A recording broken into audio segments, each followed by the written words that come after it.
Unyielding Bone and Blood. Chapter 1. The Shattered Silence. The moon of Kerberos was never meant to be a battlefield. It was a silent, frozen tomb of rock and ice, home only to the hum of the Federation's deep space sensors and the 30 souls who tended them. The air inside the station usually smelled of recycled oxygen and stale coffee, a sterile comfort against the absolute zero waiting just outside the titanium hull. Jaxen Korde liked the silence. As the lead maintenance engineer, silence meant the machines were happy. Silence meant his world was in order. Caution. Atmospheric fluctuation. Detected in Sector 4. Compensating. The station's AI droned, its voice a calm digital lullaby that Jaxen barely noticed as he tightened a manifold on the primary heating unit. He was 38, his hands calloused from decades of twisting steel and coaxing life out of failing generators. He wiped a smudge of grease onto his navy blue thermal compression suit, his gray eyes narrowing as he felt a strange vibration through the soles of his boots. It wasn't the rhythmic thrum of the station. It was sharp, jagged. That's not a pump misfiring. Jaxen whispered to the empty cargo bay, his voice rasping slightly. He stood up, reaching for the heavy wrench on his belt, his instincts screaming before the first alarm even broke the air. Then the world turned inside out. A sound like 1,000 glass cathedrals shattering at once ripped through the bay. The ceiling didn't just fall. It disintegrated under the impact of Xylari kinetic slugs. The pressure difference was instantaneous, a violent scream of escaping air that pulled the breath right out of Jaxen's lungs. Before he could move, a secondary explosion from the venting gas lines threw him across the room. A jagged shard of hull plating, propelled by the blast, sliced deep into his upper left thigh, a savage laceration that immediately began to pump hot, dark blood. Simultaneously, a massive structural I-beam, sheared clean from its moorings, slammed down across his lower left leg. The sound of his tibia snapping was lost in the roar of the decompression, but the sensation was a white-hot spike of agony that bypassed his brain and went straight to his soul. He hit the deck hard, his head bouncing off the metal grating. Darkness flickered at the edges of his vision, smelling of ozone, burnt insulation, and the metallic tang of his own blood. Alert. Hull breach in cargo bay. Emergency shutters engaged. Atmosphere at 40%. Temperature dropping. Bah! The AI screamed, its voice now distorted by the electronic interference of the attack. Jaxen gasped, his chest heaving as he fought for air that was rapidly vanishing. The emergency shutters slammed shut with a heavy thud, sealing the bay but trapping him in the dark. The silence returned, but it was a heavy, terrifying silence, broken only by the hiss of his own suit's emergency oxygen supply kicking in. He looked down. The beam was a mountain of dead weight, pinning his shattered lower leg into the mangled floor plating, while the wound on his thigh pulsed with every frantic beat of his heart. God! Damn it! I'm leaking. He wheezed, the words bubbling through the grit in his teeth. He tried to pull his leg free, but the movement sent a fresh wave of nausea-inducing pain through his hip. He was trapped, and he wasn't alone. From the hole in the ceiling, a soft cobalt light began to filter down. It wasn't the warm light of a rescue flare. It was the cold, shimmering bioluminescence of the Xylari. He watched, frozen, as 3 of them drifted down on gravity-defying harnesses. They were beautiful in a terrifying crystalline way, 7 feet of sharp facets and translucent limbs that looked like they were carved from a frozen star. Clear the perimeter. No survivors required. One of the invaders said, the translation coming through Jaxen's dropped headset on the floor. Their voices weren't vocalized. They were a series of harmonic vibrations that vibrated in the very air. One of the Xylari stepped past a pile of crates, its crystalline feet clicking like diamonds on the metal floor. It raised a weapon, a sleek, prismatic rifle, and fired a single pulse into the twitching body of a technician Jaxen hadn't even realized was lying 10 feet away. There was no flash, just a dull thud as the body was crushed by a localized gravity well. Jaxen's heart hammered against his ribs like a trapped bird. He was a maintenance man, not a soldier. He was pinned, bleeding from 2 different sites on the same leg, and the temperature in the bay was already falling toward the lethal negatives of the Kerberos night. His hands shook as he reached into his utility belt, his fingers fumbling until they closed around the cold handle of a heavy-duty hydraulic jack. It was meant for leveling heavy machinery, rated for 10 tons of lift. Come on, you piece of junk. Don't fail me now. He hissed under his breath, his eyes locked on the Zilari scout who was slowly turning toward his corner of the bay. He slid the jack under the edge of the I-beam. His fingers were slick with blood, making it hard to grip the lever. Every small movement felt like a knife being twisted in his shattered tibia. He began to pump the handle. Click, click, click. The beam groaned. To Jaxen, it sounded like a thunderclap. He stopped, holding his breath, watching the Zilari. The alien paused, its prismatic head tilting as it scanned the shadows. The cold was beginning to set in. Frost started to bloom on the edges of Jaxen's visor. He could feel the warmth leaving his body, the blood on the floor turning into a dark, frozen slush. He knew the Zilari didn't feel the cold. They lived in it. They thrived in it. To them, he was already a dead thing, a biological remnant that would be brittle enough to shatter within the hour. I'm not dead yet. He growled, a primal, stubborn anger beginning to override the fear. With one final, agonizing heave, he slammed the lever down. The jack hissed, and the beam shifted just 2 inches. Enough. Jaxen didn't scream. He bit his tongue until he tasted copper, the sheer force of his will keeping the agony at bay as he dragged his mangled leg out from under the steel. He collapsed back against a stack of crates, his chest heaving, sweat freezing into ice on his forehead. The Zilari scout turned fully now, its internal light shifting from a calm blue to a sharp, aggressive violet. It had heard him. It raised its rifle, the crystalline barrel beginning to glow with lethal energy. Jaxen looked at the heavy wrench in his hand, then at the towering, elegant monster stalking toward him. He shouldn't have been able to stand. He shouldn't have been able to think. But Jaxen Korde was from Earth, a world where things didn't just die when they were broken. The alien took one more step, and Jaxen's lips pulled back into a bloody, terrifying grin. Chapter 2. The Red Frost. The Zilari scout, designated Unit 7, stood over the spot where the human should have been. The heavy structural beam was still raised on the hydraulic jack, but the biological entity had vanished. On the deck plating, a dark, viscous pool of red liquid was rapidly crystallizing into a jagged, crimson frost. Unit 7 tilted its prismatic head, its internal sensors struggling to process the data. According to Zilari medical archives, a creature of this mass losing that much fluid while sustaining a grade 4 fracture of the tibia should be immobilized. It should be in shock. It should be dead. Target not found. Biological. Leaving. Trace. Liquid. Or leak detected. The scout pulsed, its message echoing through the Zilari battlenet. It stepped forward, its crystalline feet crunching on the frozen blood. The trail didn't lead to the exit. It led to the wall, then abruptly vanished into the dark, narrow mouth of a maintenance shaft 6 feet above the floor. Unit 7 scanned the opening. The edges of the metal were bent and smeared with more of that red frost.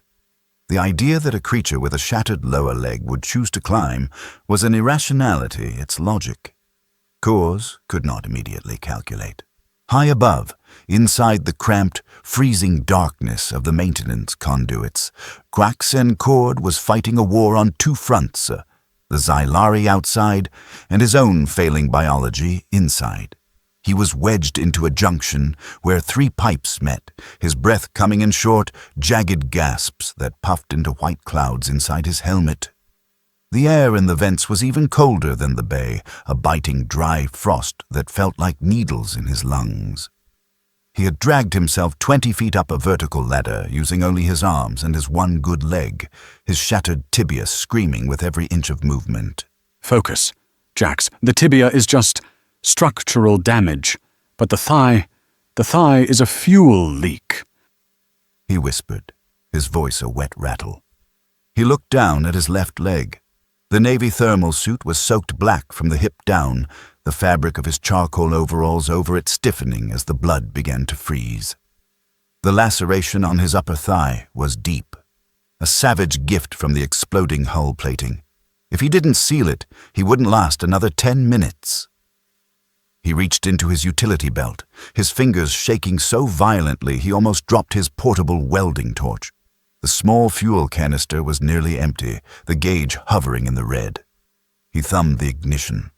A small, brilliant blue flame hissed into life, casting long, dancing shadows against the corrugated metal walls of the vent. Jaxen took a piece of heavy rubber tubing from his belt and bit down on it, his jaw muscles bulging. He didn't hesitate. He pulled back the torn fabric of his overalls and pressed the tip of the blue flame directly against the weeping, open meat of his upper thigh. The smell hit him first, the sickly, sweet odor of burning hair and searing meat. His eyes rolled back in his head, and a muffled, guttural scream died in the rubber tube.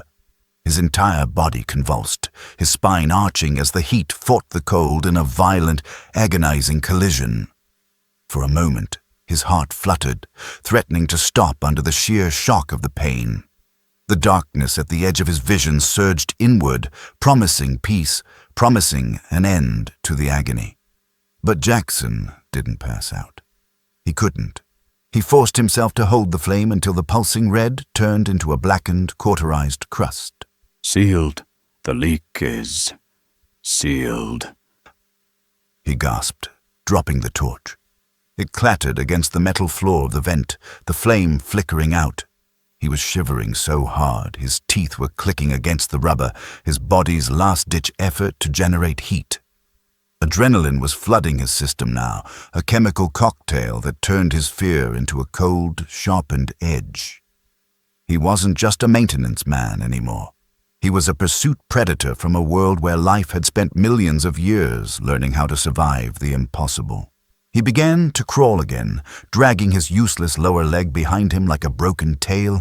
Every time his shattered tibia bumped against the metal, a fresh wave of white-hot lightning shot up his spine, but he ignored it.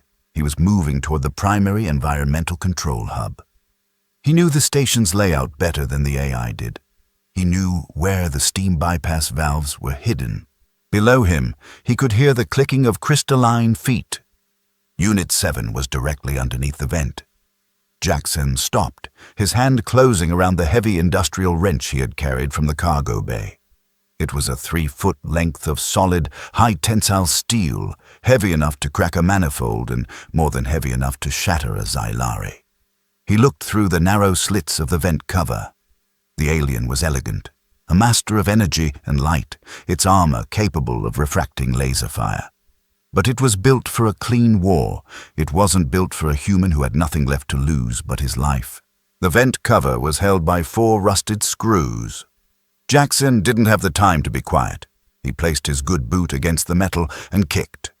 The cover flew off with a loud clang, hitting the deck plating below. Unit 7 looked up, its internal light shifting to an aggressive violet. But it was too late. Jaxen didn't drop. He launched himself.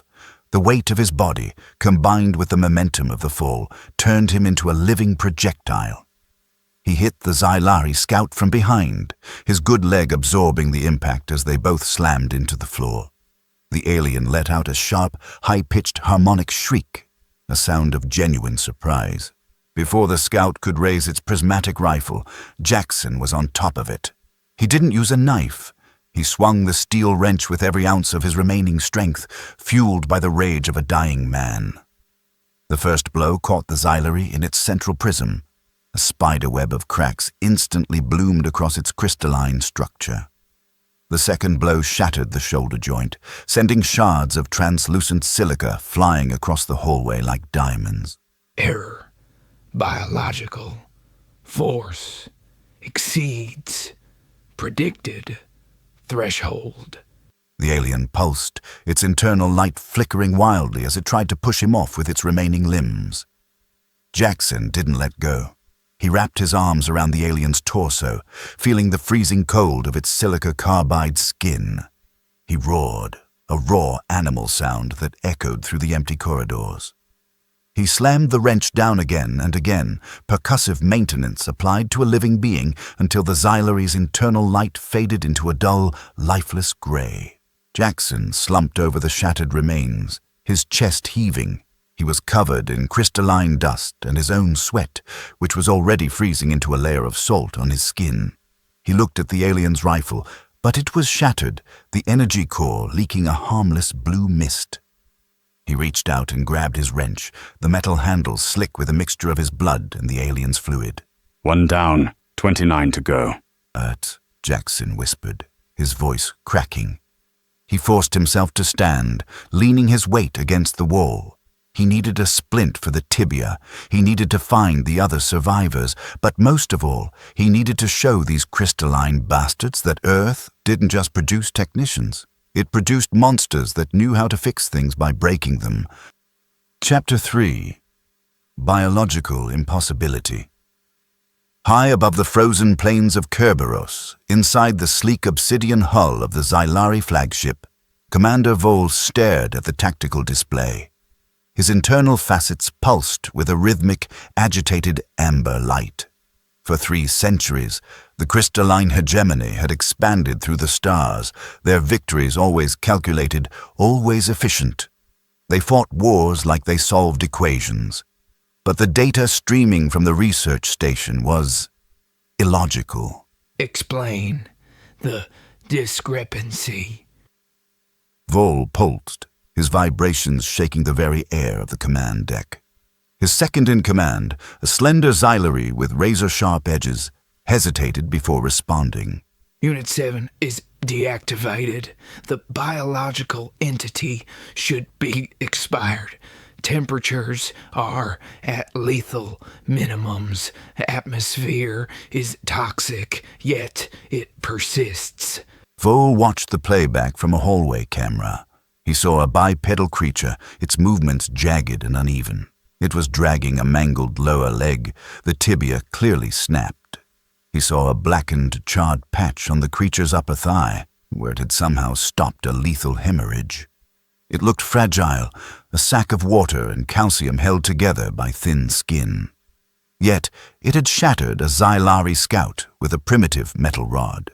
It is not fighting to survive. It is surviving to fight. Vol observed, his amber light deepening into a dark, wary violet. On the screen, the human disappeared into a steam-filled maintenance corridor. Deep inside the station's sub-level 3, the air was a thick, poisonous soup of nitrogen and carbon dioxide. The heating vents were now blowing cold, dead air. Jaxen Korde leaned against a bulkhead, his breath coming in ragged, shallow gasps. He was wearing an emergency respirator he had scavenged, a small plastic mask designed to provide 10 minutes of oxygen. He had been using it for 25. He had learned to slow his heart rate, to sip the air, to make every molecule of oxygen count. His head throbbed with the rhythmic beat of a concussion, and every time he coughed, the taste of copper filled his mouth. Internal bleeding. He knew the signs. His body was failing, its systems shutting down one by one, yet his mind remained focused. He turned a corner and stopped. There, huddled inside a storage locker, was a flash of lavender skin and white downy fluff. Please, don't. A small, trembling voice whispered. Ilara, the xenobiologist, was curled into a ball. She was shivering violently, her thin lab coat offering no protection against the freezing cold, and her skin was turning a sickly, mottled gray. It's okay, kid. It's just me, Jax. Jaxen rasped, his voice sounding like grinding gravel. He stepped into the light, and Ilara flinched. To her, Jaxen didn't look like the friendly maintenance lead who used to fix her microscope. He was covered in frozen blood, crystalline dust, and his eyes were bloodshot. He looked like a ghost that had crawled out of a mass grave. Jax, your leg. You're dying. She stammered, her eyes fixed on his mangled lower leg and the blackened burn on his thigh. Jaxen looked down at himself. He was a mess of wounds and frostbite. Not today. I've got a lot of work to finish. He managed a grimace. He began to unbutton his heavy, charcoal-gray industrial overalls. It was an agonizing process, requiring him to shift his weight off his broken tibia. Once they were off, he was left in only his navy blue thermal compression suit, a thin, skin-tight layer that offered almost no protection against the ambient cold. He wrapped the thick, grease-stained overalls around Ilara, swaddling her like a child. No, Jax, you'll freeze. You're already blue. She cried, trying to push the fabric back. Jaxen held her shoulders with his grease-stained hands. His skin was burning hot despite the cold, the fire of a fever-pitch adrenaline. Keep them on, Ilara. We're the pack, and I'm the biggest dog in the yard. I can take it. You can't, he said, his voice hardening into a command. He gripped his heavy steel wrench, his only remaining tool and weapon. Suddenly, the floor vibrated. A low, thrumming hum echoed through the walls, a sonic pulse scan. They were close. Jaxen pushed Ilara deeper into the locker and stood in front of the door, his feet planted wide, his good leg taking the weight. 2 scouts rounded the corner. They didn't fire immediately. They simply stared at the broken, bleeding human standing in their path, dressed in nothing but a thin compression suit. To their sensors, Jaxen should have been a cooling corpse. Stand down, biological. Your systems are failing. The lead Xylari pulsed. Jaxen didn't answer. He lunged forward, swinging the wrench. He caught the first scout in its hip joint, sending crystalline shards flying, but the second scout was faster. It leveled a heavy, disc-shaped weapon and unleashed a concentrated sonic pulse. The blast hit Jaxen like a physical wall. It wasn't a bullet, it was a wave of pure vibration designed to liquefy internal organs. Jaxen was thrown backward, his back slamming into the locker with enough force to dent the metal. He hit the floor, his lungs seizing, his heart skipping 3 beats as the shockwave tore through his chest. Ilara let out a muffled scream. The Xylari scout stepped forward, its weapon recharging with a high-pitched whine. It looked down at the human, whose eyes were rolled back, a thick stream of dark blood leaking from his nose and ears. By every law of biology in the known galaxy, he was dead. Then Jaxen's hand moved. It was a slow, agonizing twitch of the fingers. Then his arm braced against the floor. He let out a sound. Not a scream, but a low, vibrating growl that seemed to come from the very marrow of his bones. He spat a mouthful of blood onto the scout's feet, his eyes snapping open. They weren't gray anymore. They were a fiery, hematoma-stained red. The Xylari scout recoiled, its internal light flickering in electronic confusion. It fired again, a glancing blow this time, but Jaxen didn't even flinch. He grabbed the barrel of the alien's weapon with one hand, his fingers locking onto the cold metal. With his other hand, he drove his heavy steel wrench into the scout's face prism with the force of a falling star. The sound of the impact was like a sledgehammer hitting a mirror. The Xylari collapsed, its light dying instantly. Jaxen stood there, swaying, his chest heaving. He was now just a man in a thin suit, standing in a frozen tomb. Jax? Oh gods, Jax! Alara whispered, peeking out from the locker. She looked at him with a mix of awe and absolute terror. Stay behind me. We're going to the airlock. Jaxen wheezed. He looked at the long, dark corridor. His heart was hammering a frantic, uneven rhythm, but he didn't care. He was a Deathworlder, and he wasn't finished yet. Chapter 4. The Pursuit. Predator. Panic is a concept the Xylari hegemony thought they had evolved past. To them, fear was simply a biological misfiring, a lack of data. But as the shadows of Kerberos Station deepened, even the most logical of the crystalline invaders began to feel the prickle of irrationality. They were no longer sweeping a facility. They were being hunted. Their patrols were going silent, no distress signals, just the sudden, sharp sound of shattering silica, followed by the heavy, wet thud of something organic moving in the dark. Commander, losses are at 30%. The entity is, ghosting our will sensors. A frantic pulse echoed through the flagship's command deck. Commander Vol's internal facets were now a dark, bruised violet. He looked at the thermal scans. The station was a mess of chaotic heat signatures. The human had ruptured the primary steam lines, and the thick, white plumes of vapor now choked the corridors, creating a hot, wet fog that blinded the Xylari's precision optics. He is using the environment as a weapon. Vol hissed, his harmonic voice trembling. He realized too late that they weren't fighting a technician. They were fighting a creature whose ancestors had outrun cheetahs on the savannah and hunted mammoths through ice ages. They were fighting a pursuit predator that thrived in the very chaos that paralyzed crystalline logic. Inside the central core, Jaxen Korde was a ghost among the steam. He moved with a heavy, rhythmic limp. His left leg was now supported by a crude, effective splint made of 2 pieces of PVC piping held together by layers of silver duct tape. He was no longer wearing his protective overalls. He stood in only his navy blue thermal compression suit, which clung to his lean frame like a second skin. The cold was a physical weight now, pressing against his ribs, turning his breath into frozen crystals the moment they left his lips. Almost.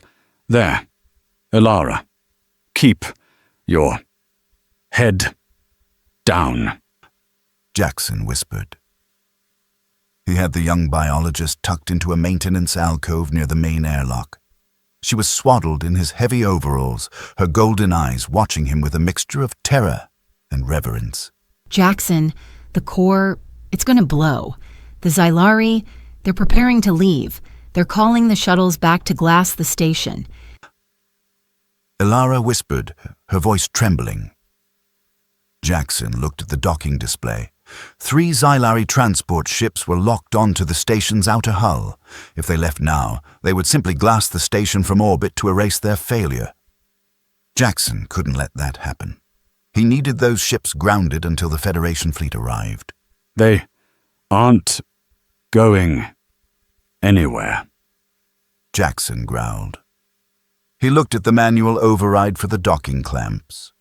It was located on the exterior of the hull, designed for emergency maintenance. He looked at his suit, a thin layer of spandex and thermal mesh. No vacuum protection, no life support. You can't go out there. The vacuum will kill you in seconds. Alara grabbed his arm. Jaxen reached for a heavy, polymer-coated tarp hanging from a nearby tool rack. A maintenance shroud. It was a thick, durable sheet of treated bipedal-grade resin used to cover sensitive machinery during repairs. It wasn't a spacesuit. It wasn't pressurized. But it was airtight and heavily insulated. I've got about 60 seconds before the lack of pressure turns my brain to mush. Jaxen rasped, wrapping the heavy shroud around his body like a macabre cocoon and securing it with duct tape at his waist and neck. He clutched his heavy steel wrench, his knuckles white. He stepped into the airlock. He slammed the cycle button. The air hissed out, a violent, screaming rush of wind that pulled the last of the warmth from his lungs. The door opened to the void. The universe was a silent, beautiful nightmare. The stars were cold, distant needles of light. Jaxen stepped out onto the hull of the station, his magnetic boots locking to the metal with a heavy clack. The sensation was immediate and catastrophic. Even inside the shroud, the drop in pressure made his skin feel like it was being pulled away from his muscle. The nitrogen in his blood began to form tiny bubbles, an agonizing prickle that started in his joints and moved to his heart. His vision blurred as the capillaries in his eyes began to burst. He couldn't breathe. He had to hold the last bit of air in his mouth, his cheeks bulging, his lungs burning with the need to exhale. He moved. Every step was a battle against the physics of the universe. He crawled along the exterior railing, his fingers, now black and numb, fumbling for the manual release levers. The shroud was crinkling, the frozen resin becoming brittle in the absolute zero of space. He reached the first docking clamp. He jammed his heavy steel wrench into the gears and threw his entire body weight against the manual release. It didn't move. The cold had seized the metal. Jaxen screamed into the void, no sound escaping his throat, and hammered the wrench with his fist, once, twice. On the third strike, the clamp snapped, locking the Xylari ship into a permanent mechanical bind with the station's frame. 40 seconds. His vision was a red haze now. His heart was skipping beats, a frantic bird dying in a cage. He reached the second clamp, his movement slow and sluggish, like he was moving through molasses. He didn't feel the pain anymore. He didn't feel the cold. He only felt the mission. He broke the second clamp, then the third. The Xylari ships tried to fire their thrusters, the blue plumes of ion exhaust lighting up the hull. But they were stuck. They were anchored to a dying station by the sheer, stubborn will of a man who refused to die. Jaxen turned back toward the airlock. His legs gave out. The 45-second mark passed. His consciousness was flickering like a dying candle. He crawled, his fingernails scratching against the titanium hull, leaving trails of frozen skin and blood behind. He reached the door and hammered his fist against the sensor. It didn't open. He hit it again, his vision failing, the darkness finally claiming him. Just as his heart gave a final stuttering kick, the door slid open. Ilara dragged him inside, screaming his name as the airlock recycled. She slammed the inner door shut and collapsed over him as the oxygen flooded back in. Jaxen lay on the floor, his body gray, his skin covered in a layer of frost and burst blood vessels. He wasn't breathing. No, Jaxen, breathe. Please breathe. Ilara sobbed, pumping his chest with her small, weak hands. For 1 second, 2 seconds, 3 seconds.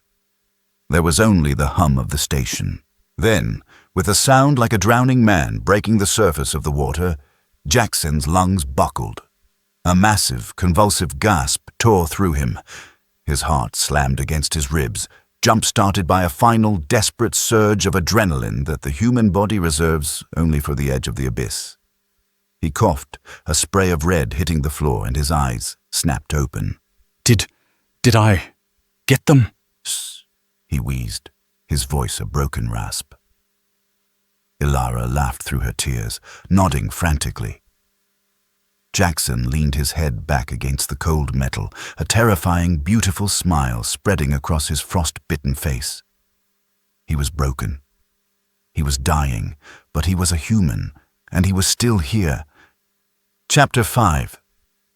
Deathworlders' Legacy. The walk to the command deck was a journey through a graveyard of ice and crystal. The station groaned, the internal structure buckling under the stress of the sabotaged docking clamps and the cooling reactor core. Jaxen Korde didn't walk. He hauled himself forward, one agonizing inch at a time. His left leg, encased in its crude PVC splint, was a numb weight that he dragged behind him. He reached the heavy blast doors of the command sector, but his hands were too slick with blood and frost to operate the manual override. His heavy steel wrench, the tool that had saved his life twice, had been left on the hull, lost to the vacuum of Kerberos. Not stopping. Now. Jaxen hissed through his teeth. He looked at the mangled frame of the airlock doorway he had just passed. A section of the inner hull had been sheared away by a xylary kinetic slug earlier, exposing the thick, rusted steel rebar used to reinforce the station's heavy radiation shielding. Jaxen gripped a protruding 2-foot length of the jagged metal. With a roar that tore at his vocal cords, he threw his entire remaining weight against it, twisting and pulling until the metal screamed and snapped free. He had his crutch. He had his weapon. Jaxen, let me help you. You can barely stand. Ilara cried, rushing to his side, but Jaxen used the rebar to lever himself upright. He looked like a nightmare. A man in a shredded, blood-stained compression suit, his skin a patchwork of black frostbite and red lacerations, leaning on a jagged piece of construction steel. Stay back, Ilara. This part is mine. He wheezed. He slammed the end of the rebar into the door's emergency release sensor. The electronics sparked and died, but the physical lock disengaged with a heavy thud. Jaxen forced the doors open with his shoulder and limped onto the bridge. Commander Vol stood before the panoramic viewport. He was staring at his ships, his internal facets pulsing with a frantic, stuttering yellow light. He turned, his prismatic head tilting in genuine electronic horror as he saw the creature standing in the doorway. Impossible. The belief. Vacuum. The bill. Cold. You should be dust. Vol shrieked, his vibrations hitting the glass of the bridge like a physical wave. He raised his command sidearm, a sleek weapon that fired high-frequency vibration bolts capable of shattering stone. You took my station. You killed my crew. Jaxen rasped, each word a struggle as he spat a glob of thick, dark blood onto the pristine white floor. He took a step forward, the rebar clattering against the deck. Stay away, biological. Vol pulsed. He pulled the trigger. The first vibration bolt hit Jaxen squarely in the right shoulder. The impact was like being hit by a sledgehammer. It tore through the thin compression suit, shattering the clavicle and throwing Jaxen to the floor. He hit the deck hard, the rebar skidding away. Vol let out a sharp harmonic of triumph. The anomaly was over. The creature had finally broken. But then the human's hand twitched. Jaxen didn't scream. He didn't moan. He simply reached out and dragged the rebar back toward him. Is that all you've got? Jaxen growled, a sound of raw, animal defiance. He used the rebar to push himself back up. He was swaying, his right arm hanging limp and useless at his side, his chest a mess of vibration-burned tissue. Vol fired again. This bolt hit Jaxen in the stomach, folding him in half. He coughed up a spray of crimson, falling to his knees. Why do you not expire? Your internal organs are Vol screamed, his internal light shifting to a panicked, blinding white. He had never seen a creature fight its own death. In the Xylari hegemony, when a system failed, it was discarded. When a body was broken, it was recycled. The concept of will was an error they had no math for. Jaxen Korde looked up, his eyes bloodshot and burning with a terrifying, singular clarity. He forced his legs to straighten.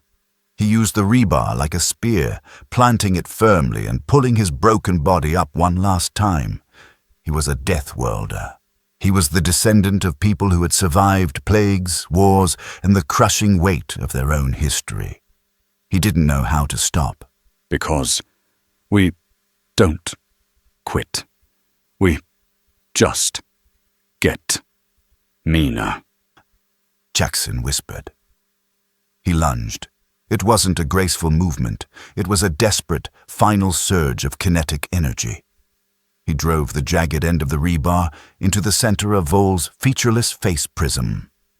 The sound was like 1,000 mirrors, shattering at once. The Xylari commander let out one final, high-pitched harmonic shriek before his internal light faded into a dull, lifeless gray. Emergency. Terran. Warp. Signature. Detected. The vengeance has arrived. The AI's voice boomed, clear and triumphant. Outside the viewport, space tore open. A massive, jagged spear of a ship, the Earth Dreadnought Vengeance, slid into reality. Its railguns were already glowing, and the trapped Xylari ships were sitting ducks, anchored to the station by Jaxen's stubborn grip on the docking clamps. Jaxen slumped back into the commander's high-backed chair, the rebar falling from his nerveless fingers with a final clang. His vision was fading now, the edges of the room turning into a soft, quiet gray. He felt a small, warm hand take his. Jaxen, look, they're here. We're safe. Alara sobbed, kneeling beside him. Jaxen managed a weak, bloody smile. He looked at the vengeance as it began the systematic destruction of the invaders. Good. About time. He whispered, his head falling back. The Xylari had come to Kerberos, expecting a scientific conquest. They had brought the best technology and a logic that had never been defeated. But they had forgotten the one thing that made the third planet of the Sol system the most dangerous place in the galaxy. They had forgotten that humans are not defined by their tools. They are defined by their refusal to stay down. To the rest of the galaxy, a broken bone is an end. To a human, it's just a reason to get angry. As the Marines burst through the doors, they found a station saved by a man who should have died an hour ago. Jaxen Korde didn't look like a hero. He looked like a warning that humanity doesn't just survive the impossible. We outlast it. We endure. And we never, ever stop until the job is done.